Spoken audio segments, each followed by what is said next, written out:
Hello, my name is Sally Vasilikos, and today I'm going to be telling you about my most memorable road trip. Imagine living in one of the country's smallest states for your entire life to then visit the largest gas station in the whole world.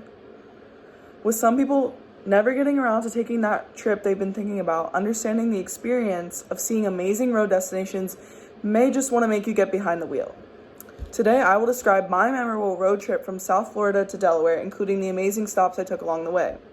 I will first describe my experience stopping at Gatorland, then Buc-ee's, and finally Cookout over the course of a 3-day road trip.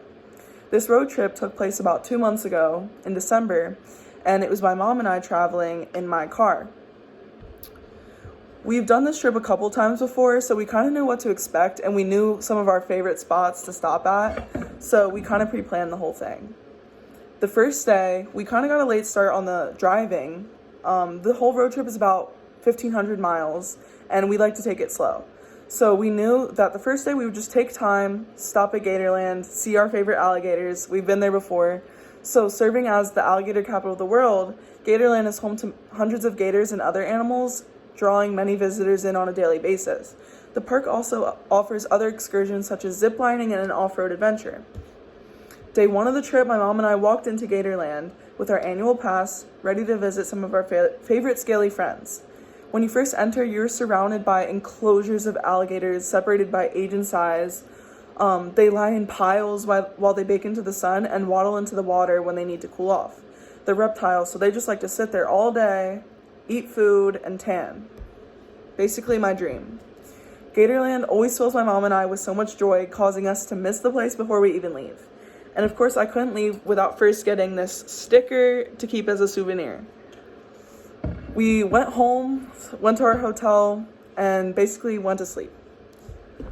Home to the signature brisket sandwiches and the cleanest restrooms in America, Buc-ee's is a one-stop shop for everything you need while on the road. Like Gatorland, this wasn't my first rodeo here, but it wasn't any less exciting. We started off the day in Florence, South Carolina location, knowing we couldn't pass up the opportunity to visit. We don't have any Buc-ee's near me in Delaware or in the north in general, so whenever we pass one, we stop.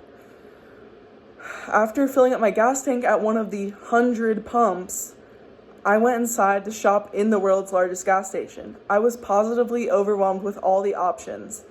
Large selections of food, drinks, shirts, hats, cups, beef jerkies, and so much more. We trekked along the highway until we reached our hotel for the night. I left Buc-ee's with this souvenir, a big cup, and unfortunately I broke the lid, but this cup keeps my drinks very warm and I love it very much. The sheer size alone of this gas station is always so fascinating to me as a person who comes from a small state and lives in a small town within that state. After Buc-ee's, we just kept going along the highway, seeing the same trees for hours, and tried to get through the road trip, sort of going crazy along the way. The fast food chain Cookout is located in the southeastern region of the U.S., serving delicious and affordable options. On the third and final day of our road trip, we stopped at Cookout in North Carolina, just hours from our final destination, my home in Delaware. We ordered combo meals with their famous milkshakes, and the food was satisfying and well cooked, but so was the atmosphere. They're so nice there. They get you through really quickly, and they help you if you're kind of stuck with the menu, because the menu's pretty big. And although their food isn't anything absolutely amazing, Cookout still provides us a unique experience to me that I can't get where I live in Delaware. It gave us the fuel we needed to make that final stretch to get home. Once we hit North Carolina, we basically know we only have a few hours left till we get to Delaware, and it's smooth sailing from there on out. Eventually, we did get home, and we unpacked the car, and we stretched, and went back to normal life. Throughout this speech, we've explored some of the most important stops that I took along my road trip and up the East Coast and how they've impacted me. Taking this road trip got me outside my comfort zone, exploring some of what the U.S. has to offer. I encourage you to take a road trip for yourself. Thank you so much for listening, Professor Carol.